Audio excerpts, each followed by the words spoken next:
Hello student, good morning all of you. कैसे हैं? उम्मीद है कि आप अच्छे होंगे और एग्ज़ाम की तैयारी कर रहे होंगे। अब वो इंतज़ार की घड़ी ख़त्म हो गई, क्योंकि बहुत से बच्चे कमेंट कर रहे थे सर हिंदी का क्लास। तो उनको सांत्वना दे रहे थे जैसे ही हमको टाइम मिलेगा वैसे हिंदी का भी हम क्लास लेंगे।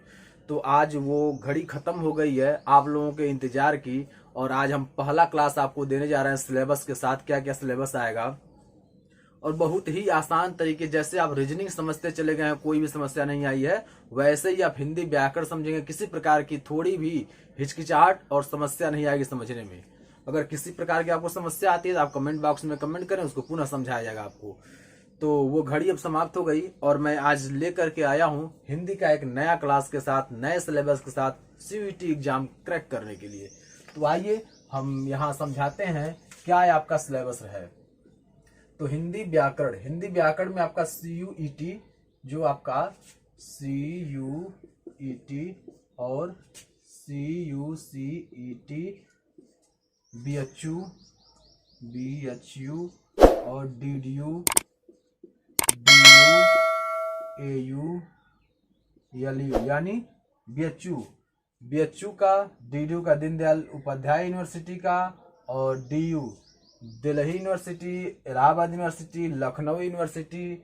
और ये जो यूनिवर्सिटियां हैं, इन सभी यूनिवर्सिटी का जो इंट्रेंस टेस्ट होने वाला है, जिसको बोलते हैं कॉमन यूनिवर्सिटी इंट्रेंस टेस्ट, तो इन टेस्ट के बारे में हम पूरा आपको बताएंगे कि इसमें क्या क्या सिलेबस रखा गया है, हिंदी का क्या क्या सिलेबस है, और क्या आपका एजुकेशन क्वालिफिकेशन क्या होना चाहिए, इस फॉर्म को भरने के लिए एलिजिबिलिटी क्या होनी चाहिए, क्या क्या क्राइटेरिया है, उस सारे सिलेबस के बारे में आज हम डिस्कस करते हैं। तो अगर आप इस चीज को पहले समझे नहीं तो इस बार बहुत अच्छे से हम समझा रहे हैं, इसको समझ लीजिएगा। सिलेबस क्या रहेगा, कितना मार्क्स रहेगा, ये सारा चीज आप समझ लेंगे तो किसी भी एग्जाम में जब बैठेंगे तो आप क्वेश्चन को बहुत अच्छे ढंग से सॉल्व करेंगे। तो आइए हम सबसे पहले सिलेबस पर चलते हैं। हिंदी का सिलेबस क्या रहेगा, यानी हिंदी व्याकरण का जो सिलेबस है वो क्या रहेगा। तो सबसे पहला चैप्टर आएगा वर्ड का, यानी जो होते हैं वर्ड, स्वर और व्यंजन, अ से लेकर ज्ञ तक का जो स्वर और व्यंजन होते हैं उसके बारे में आपको पूरा इसमें बताया जाएगा। तो सबसे पहले हम पढ़ेंगे वर्ड के बारे में। वर्ड क्या होता है, इस वर्ड में क्या क्या आते हैं, अलग अलग वर्ड के बारे में पढ़ेंगे। उसके बाद आता है दूसरा चैप्टर में आता है आपका भाषा। भाषा क्या होता है, जो भाषा हम बोलते हैं, हिंदी, अंग्रेजी, ये सारी भाषाओं के बारे में आपको पढ़ना है। कहाँ से उसका उत्पन्न हुआ, उद्भव कहाँ से हुआ, कैसे कैसे बदलता गया, तो इसके बारे में हम लोग पढ़ेंगे, भाषा के बारे में। उसके बाद आ गया संज्ञा। संज्ञा अर्थात नाम बताने वाले शब्द को हम संज्ञा कहते हैं। छोटे शब्दों में अगर समझा जाए तो नाम बताने वाले शब्द को हम क्या कहते हैं, संज्ञा कहते हैं। तो इस संज्ञा के बारे में पढ़ा जाएगा, यानी पूरे विश्व में कोई भी वस्तु है जिसका एक नाम होता है उसी को हम संज्ञा कहते हैं। तो संज्ञा के बारे में पढ़ा जाएगा, और संज्ञा के जितने भाग होते हैं पूरा अच्छे से पढ़ना है, यानी डिस्क्राइब करके अच्छे से पूरा पढ़ना है। और अगला आ गया सर्वनाम। सर्वनाम की जो परिभाषा होता है, संज्ञा के स्थान में प्रयोग किए जाने वाले शब्द को ही हम सर्वनाम कहते हैं। तो जो संज्ञा के स्थान प्रयोग होता है, जैसे हम, तुम, वे लोग, आप लोग, तो उसके जगह वह, उसके जगह पर सर्वनाम का प्रयोग होता है। संज्ञा के स्थान पर सर्वनाम का प्रयोग होता है। तो सर्वनाम के बारे में पढ़ेंगे। उसके बाद सर्वनाम क्या होता है, इसके कितने पार्ट होते हैं, कितने भाग होते हैं, और उसके बारे में पूरा डिस्क्राइब करके पढ़ना है। अगला आ गया आपका विशेषण। हम लोग विशेषण के बारे में पूरा डिस्क्राइब करके पढ़ेंगे। विशेषण क्या होता है, किसी शब्द की या किसी वस्तु की विशेषता का पता कैसे चलता है, इसके बारे में पढ़ेंगे। और विशेषण में क्या क्या महत्वपूर्ण पॉइंट होता है और क्या क्या इसमें पार्ट होते हैं, उस सभी पार्टों के बारे में हमको पढ़ना है। अगला आता है क्रिया। जो वस्तु होता है किसी भी प्रकार की क्रिया करता है उससे हम क्रिया करते हैं, जैसे खाना, रहना, दौड़ना, कूदना, सोना, उठना, बैठना, ये होते हैं क्रिया। तो क्रिया के बारे में हम लोग पढ़ेंगे। अब क्रिया के बारे में पढ़ेंगे तो क्रिया दो प्रकार की होती है, सकर्मक क्रिया और अकर्मक क्रिया। तो सकर्मक क्रिया के बारे में भी पढ़ेंगे और अकर्मक क्रिया के बारे में पढ़ेंगे। मैं जो लेवल आपको पढ़ाऊंगा वह लेवल यूपीपी, यूपीएसआई और लेखपाल लेवल का होगा, जिसमें सीयूईटी, सीयूसीईटी, ये सारा एग्जाम आपका इसके अंडर में आ जाएगा। तो जब आप बेहतरीन ढंग से पढ़ेंगे तो यह जो प्रश्न आप सॉल्व करेंगे, यहाँ जो आप इस इसको समझेंगे पूरा कॉन्सेप्ट। अगर एक बार कॉन्सेप्ट समझ गए दोबारा आपको पढ़ने की आवश्यकता नहीं, केवल आप रिवाइज कीजिए और रिवाइज करके आगे बढ़ते आइए। बहुत ही बेहतरीन ट्रिक के माध्यम से आपको बताएंगे हिंदी, बस एक बार आप देखिए। तो अगला हम लोग पढ़ेंगे अब अव्यय के बारे में। जो अव्यय होता है वह शब्दों को सुसंगठित ढंग से या उसमें कौन सा पद प्रधान होता है, इसके बारे में हम लोग पढ़ेंगे। अव्यय के बारे में पढ़ेंगे। अव्यय के बाद आपका आता है उपसर्ग। उपसर्ग वह शब्द होता है जो किसी शब्द में आगे जुड़ करके उसके अर्थ में परिवर्तन ला देता है, उसे उपसर्ग कहते हैं। जैसे कार, कार में हम जोड़ दिए उप, तो हो गया उपकार। तो यह आपका हो गया उपसर्ग और यह हो गया मूल शब्द। तो इसके बारे में हमको पढ़ना है। तो उपसर्ग जो होता है वह किसी शब्द के आगे जुड़ करके उसके अर्थ में परिवर्तन कर देता है, उसे हम उपसर्ग कहते हैं। अब आगे दिया है आपका प्रत्यय। अगला चैप्टर क्या होगा? प्रत्यय होगा। प्रत्यय जो होता है वह किसी शब्द के अंत में जुड़ करके उसके अर्थ में परिवर्तन ला देता है, उसे हम क्या कहते हैं? प्रत्यय कहते हैं। वह शब्द जो किसी मूल शब्द के अंत में जुड़ करके अर्थ में परिवर्तन ला दे, उसे हम प्रत्यय कहते हैं। तो जो प्रत्यय होता है वह, जैसे यहां अगर ध्यान देंगे तो मित्र, मित्र हो गया, ये मित्र आपका मूल शब्द हो गया। अब इसका भी अर्थ है, अब ता लगा दिए तो मित्रता हो गया। ता आपका प्रत्यय हो गया, ये आपका मूल शब्द हो गया। तो हम पढ़ेंगे प्रत्यय के बारे में भी पढ़ेंगे। प्रत्यय क्या होता है, प्रत्यय कितने भाग होते हैं, कृत प्रत्यय, तद्धित प्रत्यय, कृत प्रत्यय और तद्धित प्रत्यय के बारे में भी हम लोग पढ़ेंगे। पूरा एकदम एक्सप्लेन किया जाएगा आपको, किसी प्रकार की आपको समस्या नहीं आएगी, ठीक है। तो आगे आपका दिया तत्सम और तद्भव। तत्सम क्या होता है? तत्सम वह शब्द है जो संस्कृत से हिंदी में आया लेकिन संस्कृत ही रह गया, उसे हम तत्सम कहते हैं। जैसे ग्राम, ग्राम का गांव होता है तद्भव में, लेकिन ग्राम ही बोलते हैं। तो जब आया ये, तो जो तद्भव शब्द है वह संस्कृत से आया लेकिन उसका अर्थ हिंदी हो गया, तो ये तद्भव हो गया। और जो तत्सम था वो आया तो, लेकिन उसका संस्कृत ही रह गया, इसलिए उसे तत्सम कहा गया। तो जैसे तत्सम दे दिया ग्राम, ग्राम दे दिया, ये ग्राम हो गया आपका तत्सम, त सम। और इसका तद्भव पूछा, त द भव, तद्भव आपका क्या हो गया? ग्राम का हो गया गांव, ग्राम का गांव हो गया। तो ये आप तत्सम और तद्भव पढ़ेंगे। फिर देशज और विदेशी भी पढ़ेंगे, इसी में देशज शब्द और विदेशी शब्द भी, संकर शब्द भी पढ़ेंगे। ये सारा चीज आप इसमें पढ़ेंगे। यानी इसमें आपको पढ़ना क्या क्या है? तत्सम तद्भव हो गया, उसको विदेशी शब्द पढ़ना है, विदेशी के बाद आपको पढ़ना है संकर शब्द पढ़ना है, और देशज शब्द पढ़ना है, देशज। यानी इस चीज को हम पढ़ेंगे इसमें, तत्सम तद्भव विदेशी संकर और देशज के बारे में हम पढ़ेंगे।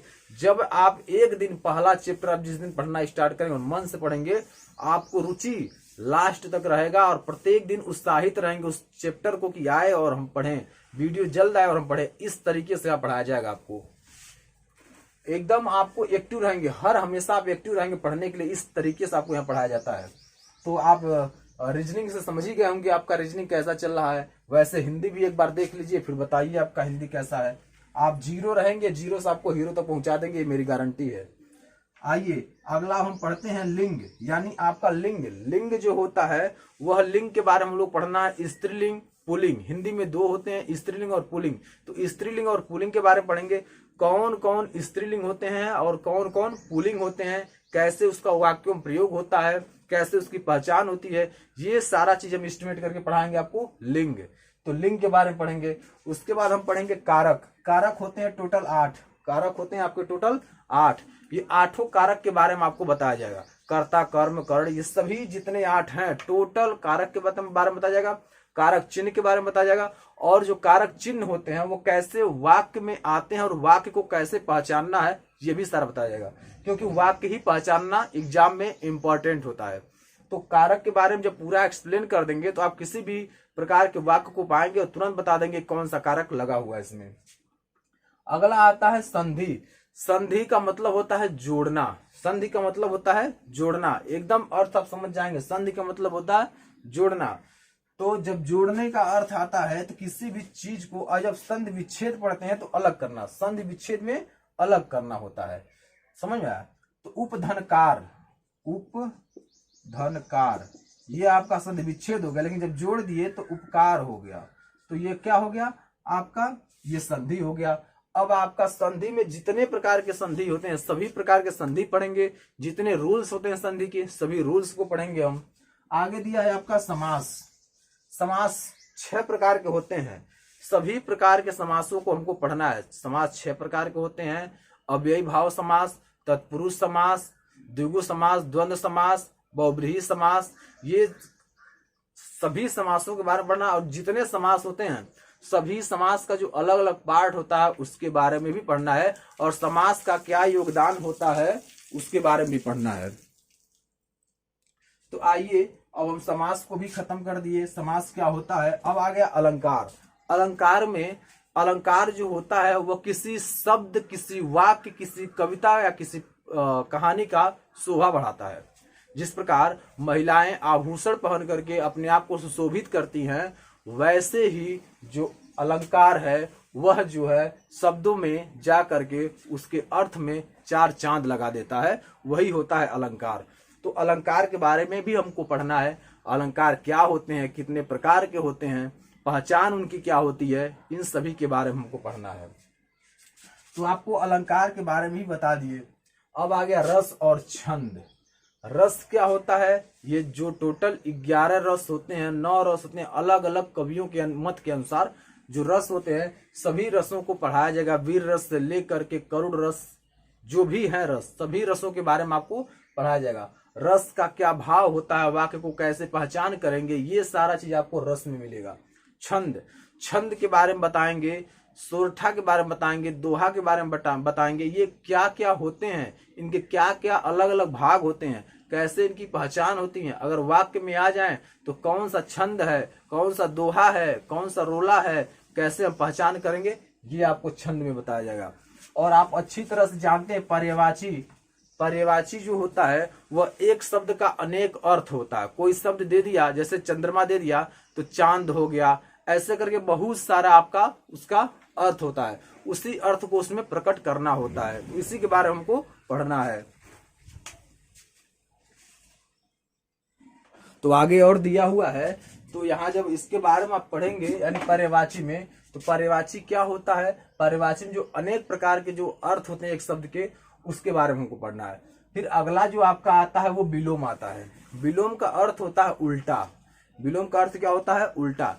किसी शब्द का जो विपरीत, मान लीजिए दे दिया हार, हार का विलोम क्या होगा, तो जीत हो जाएगा।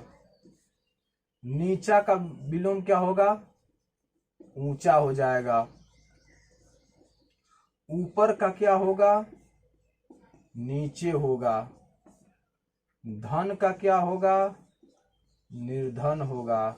इस प्रकार हमको पढ़ना है, यानी जो आपका विलोम होता है वो उल्टा होता है, किसी शब्द का दे देगा तो उसका उल्टा हमको बताना होगा। अब आया है आपका वाक्यांशों के लिए एक शब्द। वाक्यांशों के लिए एक शब्द का अर्थ होता है, एक लंबा सा वाक्य देगा उसके लिए छोटा सा अर्थ आपको बताना। जैसे मांस खाने वाले को क्या कहते हैं, तो इसको क्या कहते हैं, छोटे शब्द में मांसाहारी कहते हैं। साग सब्जियां खाने वाले को क्या कहते हैं, तो शाकाहारी कहते हैं। फल फूल खाने वाले को क्या कहते हैं, फलाहारी कहते हैं। तो इस प्रकार का हम लोग करेंगे। इसमें बहुत सारा होता है। ये जो यहां से जो शब्द भंडार आता है ये आप लोगों को खुद तैयार करना। मैं इसका 10 से 20 बता सकता हूं, बाकी आपको पूरा तैयार करना है। ये आपके ऊपर डिपेंड होता है कि आप किस प्रकार से तैयार करेंगे, क्योंकि ये अनंत है, बहुत सारा है। कितना मैं यहाँ आपको बताऊंगा, जितना बताऊंगा उतना ही कम है, इसलिए आप खुद इसे तैयार करेंगे। और वाक्यांशों के लिए एक शब्द के बारे में भी आप समझ चुके हैं। उसके बाद जो दिया है आपका 20 नंबर चैप्टर में दिया मुहावरा और लोकोक्तियां, यानी जो मुहावरा होता है, जो कहावतें होती हैं, जो उसका अर्थ निकलता है। जैसे खिसियानी बिल्ली खंभा नोचे, यानी गुस्सा करें और गुस्सा करके खुद ही गुस्सा अपने आप पर गुस्सा उतारें। 9 2 11 होना, तो इसका अर्थ होता भाग जाना। तो ये सारे चीज होते हैं जो हम लोग इसमें मुहावरा में और लोकोक्तियां में पढ़ेंगे। तो आपको हिंदी इतने बेहतर ढंग से पढ़ाया जाएगा, जिस ही रुझान के साथ मैं आपको रीजनिंग पढ़ा रहा हूं, उसी रुझान के साथ मैं आपको पढ़ाऊंगा हिंदी। एक बार अगर पहली क्लास लेंगे तो आप अगली क्लास के लिए इतना उत्साहित हो जाएंगे कि जल्द से जल्द अगली क्लास हमको मिले। जिस प्रकार आप रीजनिंग में उत्साहित हो रहे हैं कि पहली क्लास मिला, फिर दूसरी क्लास मिले, तीसरी क्लास मिले, क्योंकि अभी बहुत सारे ऐसे चैप्टर हैं जो कठिन है, लेकिन उसका ट्रिक मैं वन लाइनर लाया हूं। वो जब आपको चैप्टर मिलेगा तो आपको पढ़ाया, जैसे घड़ी हो गया, कैलेंडर हो गया, वर्डमॉस हो गया, ऐसे बहुत सारे चैप्टर बचे हुए हैं रीजनिंग में जो आपको एकदम शॉर्ट ट्रिक में बताया जाएगा। और एकदम कहीं मिलेगा नहीं ऐसा ट्रिक, जो मैं बता दूंगा ऐसा ट्रिक कहीं मिलेगा नहीं, देख लीजिएगा। फिर आगे मैं आता हूं तो इसमें 20 चैप्टर मुहावरा लोकोक्तियां, ये होता है अब आपका सिलेबस। यही है आपका हिंदी व्याकरण का CUET और CUCET, BHU और DDU, DU, AU, LU, ये यूनिवर्सिटी का आपका एंट्रेंस टेस्ट का यही आपका सिलेबस हुआ। यानी जो एंट्रेंस टेस्ट है इसका सिलेबस यही रहेगा। इसी सिलेबस को हमको अच्छे तरीके से डिस्क्राइब करके एग्जाम्पल के साथ पढ़ना है। और अब हम लोगों को कुछ और डिस्क्राइब करना है कि इसके लिए एलिजिबिलिटी क्या होगी, क्राइटेरिया क्या होगा। तो इसके लिए हम बताते हैं आपको। पहले क्या होता था, किसी यूनिवर्सिटी में आपको एडमिशन अगर लेना होता था तो आपको अच्छा अंक 10+2 में अच्छा अंक लाना होता था। लेकिन 10+2 में अच्छा अंक अब की आवश्यकता नहीं है। अब आपको देना है क्या, आपको CUET का एग्जाम देना है। इसमें अगर आप अच्छा नंबर लाएंगे तो यूनिवर्सिटी में आपका एडमिशन हो जाएगा। बाकी अगर अच्छा नंबर इसमें नहीं आता तो फिर काउंसलिंग होगी, काउंसलिंग को थ्रू ही आपको कॉलेज मिलेगा। किस कॉलेज में आपका एडमिशन हो रहा है वो कॉलेज मिल जाएगा।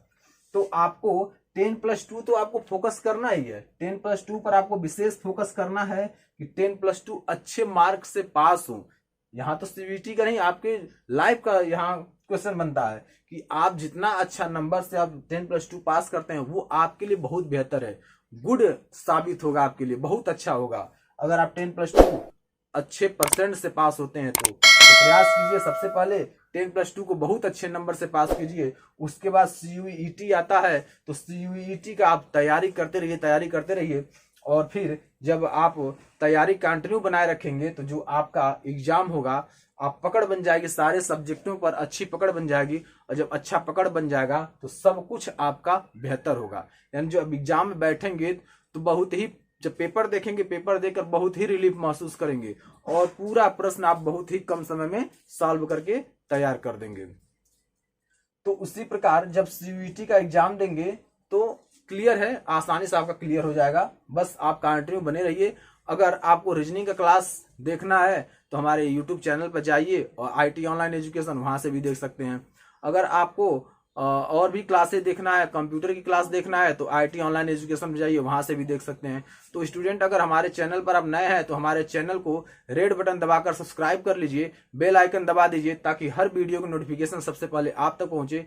किसी प्रकार का अगर समस्या होता आपको हिंदी में तो तुरंत आप कमेंट बॉक्स में लिख करके कमेंट कीजिए ताकि आपको उसका सॉल्यूशन मिल जाए। तो चलिए, आज यहीं आपको सिलेबस हम फिनिश करते हैं। अगली वीडियो अगले दिन आएगी और उसके लिए आप तैयार रहिए, कमर कस करके। आपको एंट्रेंस निकालना है तो निकालना है।